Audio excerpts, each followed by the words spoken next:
ये कार्यक्रम सत्य घटनाओं से प्रेरित है। जिनके साथ ये घटनाएं घटी उसकी वास्तविकता उन्हीं तक सीमित है। भूत प्रेतों और अपसामान्य विषयों के होने पर चैनल कोई दावा नहीं करता और ना ही प्रोत्साहन करता है। कहते हैं जो दिख जाए वो सच है और जो होके भी न देखे वो रहस्य। कुदरत में न जाने ऐसे ही कितने रहस्य हैं। बचपन में दादी से दूर गांव की पुरानी हवेली में रहने वाली डायन की कहानी तो हम सब ने सुनी है, पर क्या ये डायन, ये चुड़ैल, ये प्रेतात्मा वाकई होती भी हैं? आपको शायद मेरी बातें मजाक लगे, पर क्या करेंगे आप अगर आपका सामना ऐसी ही किसी लंबे बाल वाली, हरी हरी आंखों वाली और उल्टे पैरों वाली डायन से हो जाए। मैं डॉक्टर नागर, पेशे से मनोवैज्ञानिक और पैशन से ह्यूमन माइंड का फैन, हर रात आपके पास लेकर आता हूँ मुझसे मिले कुछ लोगों की आप बीती, कुछ घटनाएं जिन्हें सुनकर आप सोचने पर मजबूर हो जाते हैं।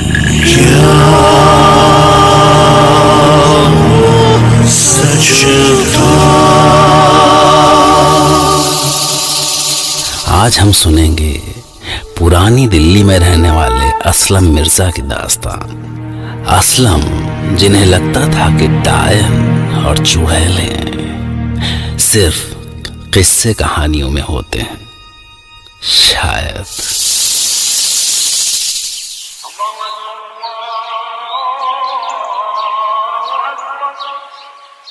5 दिसंबर सन 1997। उन दिनों हम अलीगढ़ में रहा करते थे। मैं अपनी बीवी शाहीन को स्टेशन छोड़ने जा रहा था। वो दिल्ली में अपने मायके जा रही थी। ट्रेन करीब 5 बजे की थी और स्टेशन ज्यादा दूर नहीं था। फिर भी हम 3 बजे घर से निकले।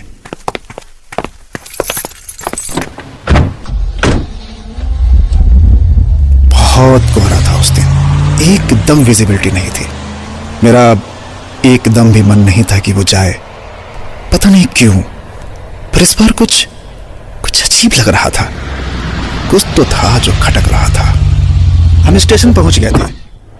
ठंड काफी ज्यादा थी। मैंने शाहीन को ट्रेन में बिठा दिया था। चलिए अब जाइए, मैं चली जाऊंगी, ठंड काफी है और वैसे भी अब्बा मुझे लेने आ रहे हैं ना। ओफो, मेरा मन नहीं कर रहा है जाने का, और अभी आधे घंटे हैं ट्रेन के जाने में। आप भी ना, ऑफिस नहीं जाना है क्या? और देखिए नमाज का भी टाइम हो रहा है। चलिए अब जाइए, मैं पहुंच के अब्बा से फोन करवा दूंगी, कहा ना।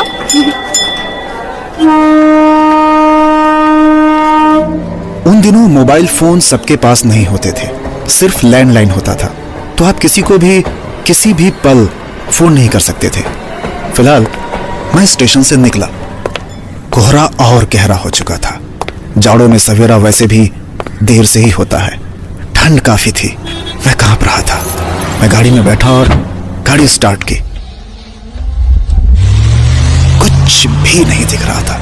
अचानक बीच रास्ते में मेरी कार के आगे वाले टायर से अजीब सी आवाज आई और कार एकदम से डिसबैलेंस हो गई। मैंने जल्दी से ब्रेक लगाई और हिम्मत करके गाड़ी से उतरा।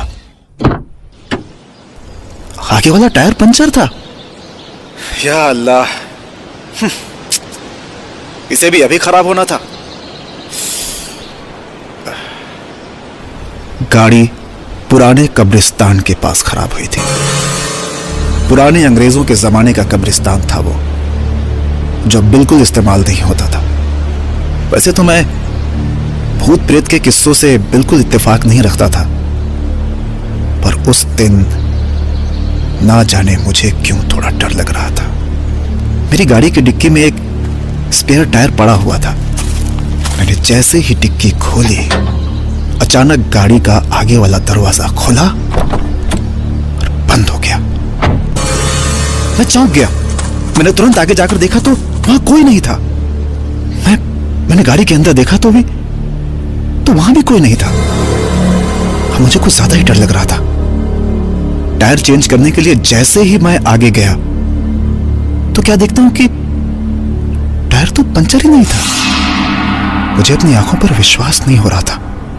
आखिर आखिर ये कैसे हो सकता है? मेरा सर घूम रहा था।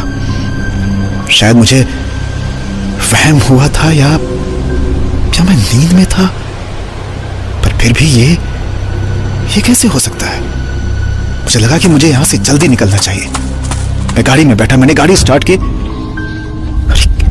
एक अजीब सी स्मेल, एक अजीब सी दुर्गंध थी मेरी कार के अंदर। मैं जल्दी जल्दी घर पहुंचा। घर पहुंचकर जैसे मैंने कार पार्क की और मैं अपने दरवाजे की तरफ आगे बढ़ा तो फिर से कार के डोर के खुलने की आवाज आई। मैंने मुड़कर देखा, क्या हो रहा था? ये कोई नहीं था वहां पे। मैं तुरंत घर के अंदर घुसा और मैंने दरवाजा बंद कर लिया। मैंने एक लंबी सांस ली। उस भयंकर ठंड में मुझे पसीने आ रहे थे। सवेरा हो गया था, ऑफिस का भी समय हो रहा था। मैं जैसे ही नहाने के लिए बाथरूम में घुसा, अचानक से डोरबेल के बजने की आवाज आई। मैंने दरवाजा खोला तो क्या देखता हूं, अरे शाहीन, तुम ट्रेन पे नहीं चढ़ी? क्या हुआ? सब ठीक तो है ना? और ये तुम्हारा हाथ इतना ठंडा क्यों है? और तुम मुझे हेलो, तुम मुझे ऐसे क्यों देख रही हो? अरे कुछ बोलती क्यों नहीं भाई? नहीं, कुछ नहीं। वो मेरा मन नहीं किया, अजीब लग रहा था, सो मैं ट्रेन से उतर गई। तुम्हारी तबीयत तो ठीक है ना? चलो डॉक्टर के यहाँ चलते हैं। नहीं, अरे कहीं नहीं जाना है मुझे। अच्छा ठीक है, मेरा मन भी नहीं था कि तुम जाओ। चलो मैं अब्बा को फोन कर देता हूँ कि तुम नहीं आ रही हो, नहीं तो वो परेशान होंगे। कुछ नहीं करोगे तुम, कुछ नहीं करोगे तुम। क्या हो गया शाहीन? कैसे बोल रही हो तुम? नहीं, वो मेरा मतलब था कि मैंने स्टेशन से उन्हें फोन कर दिया था। अच्छा, ये लो, ये फोन भी डेड है। पता नहीं क्यों, पर मुझे उसमें कुछ अजीब सा लग रहा था। ये वही शाहीन थी जिसे मैं कुछ देर पहले स्टेशन छोड़कर आया था। वो खुद ही तो घर जाना चाहती थी। उसने पहले तो कभी ऐसा नहीं किया था। यही सब सोचते सोचते मैं उस दिन ऑफिस आया। काम में मन नहीं लग रहा था। शाम जैसे ही हुई मैं घर आ गया। घर अंदर से बंद था।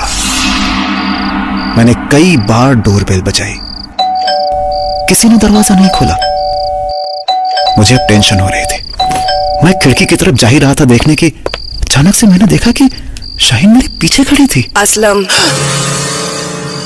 शाहीन, तुम बाहर हो?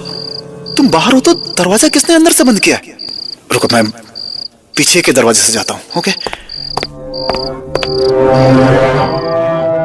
ये सब क्या हो रहा था मेरी कुछ समझ में नहीं आ रहा था। आज सवेरे मैंने नमाज भी नहीं पढ़ी थी। मैंने अंदर से दरवाजा खोला।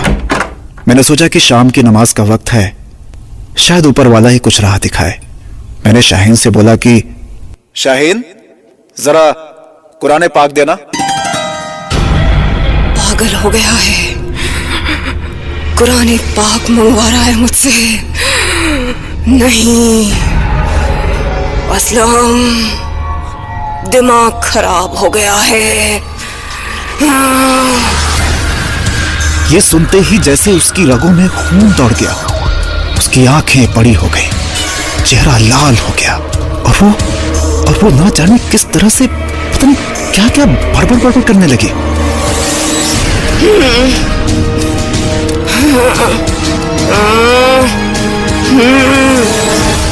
कुरान पाक का नाम सुनते ही जैसे उसे करंट लग गया हो। वो मुझसे थोड़ी दूर चली गई। उसके चेहरे पर एक अजीब सा गुस्सा था।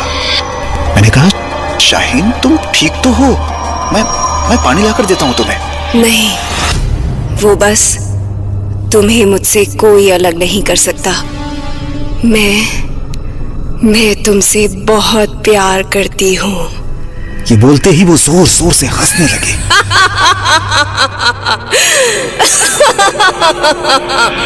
अजीब सी भयानक हंसी और रात तो जैसे तैसे कट गई। अगले दिन मैं उठा तो वो मेरे सामने बैठी थी। मैंने पूछा, तुम सोई नहीं? मैं सोती नहीं हूँ। ये कैसे अटपटे जवाब दे रही थी वो? कुछ तो गड़बड़ थी। मैं बाहर गया और तुरंत मैंने शाहीन के घर दिल्ली में फोन लगाया।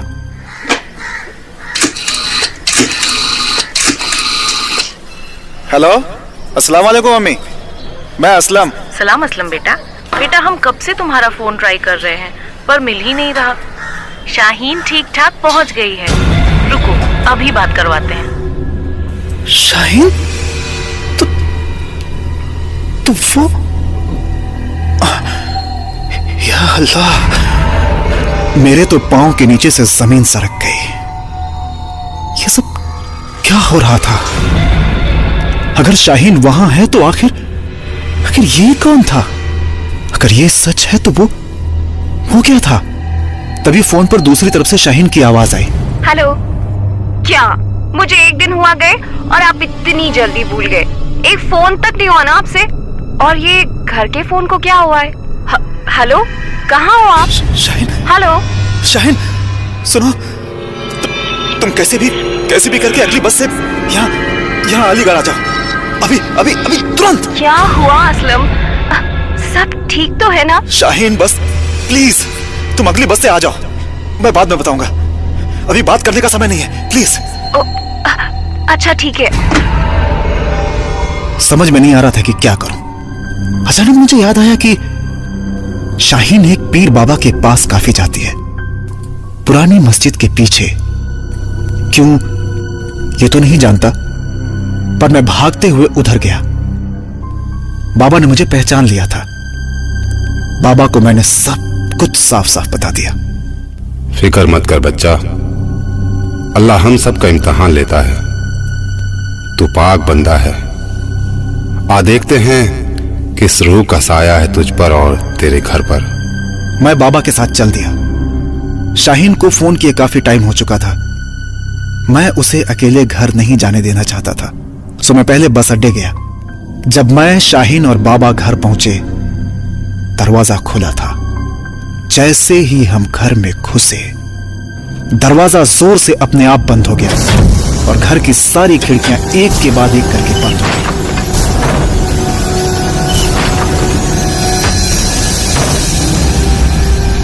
बिस्मिल्लाहिर्रहमानिर्रहीम। अल्लाहु ला इलाहा इल्लल्लाहु सदाकल्लाहुल अज़ीम। ऐ रूह, तू जहां कहीं भी है, सामने आ। इस जहां से अब तेरा कोई वास्ता नहीं। परवरदिगार से डर। आ, इन नेक बंदों को और परेशान न कर।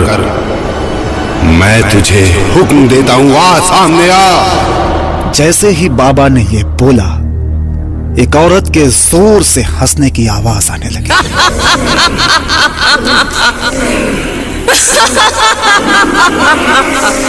और शाहीन की हमशक्ल औरत हमारे सामने आकर खड़ी हो गई, जो देखते देखते एक भयानक डायन में बदल गई।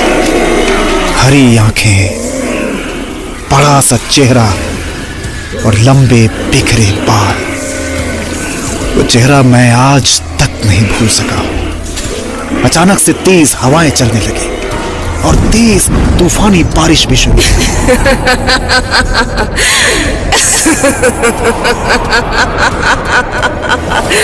तुम इतनी आसानी से मुझे नहीं भेज सकते।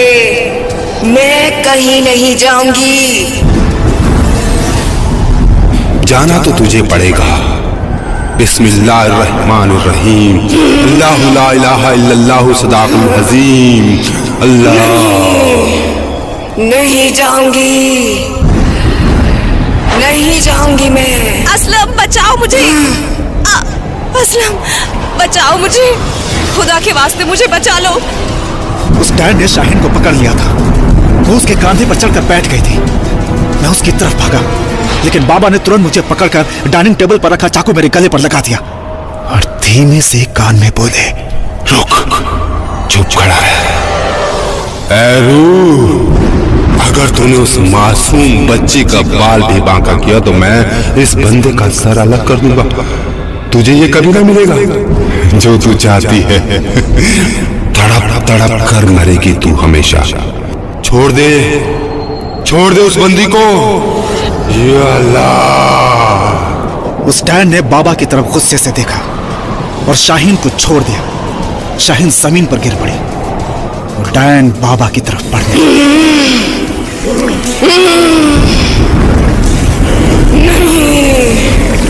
जैसे ही वो बाबा के पास आई, बाबा ने तुरंत मुझे छोड़ दिया और अपने झोले से एक छोटी सी बोतल निकाली। या अल्लाह, या अल्लाह।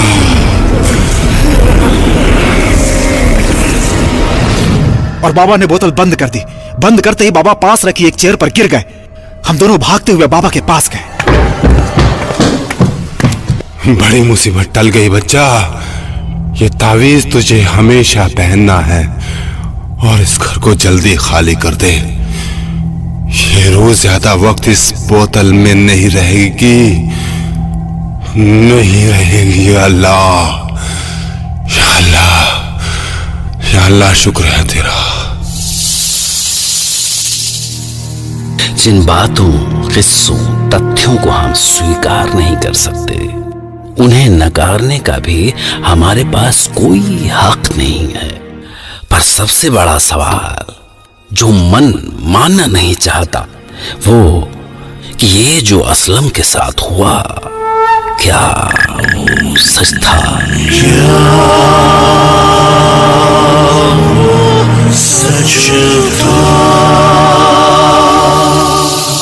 खैर, मैं डॉक्टर नागर कल रात आपसे फिर मिलूंगा एक नई सच्ची घटना के साथ। तब तक के लिए take care of your mind. Good night.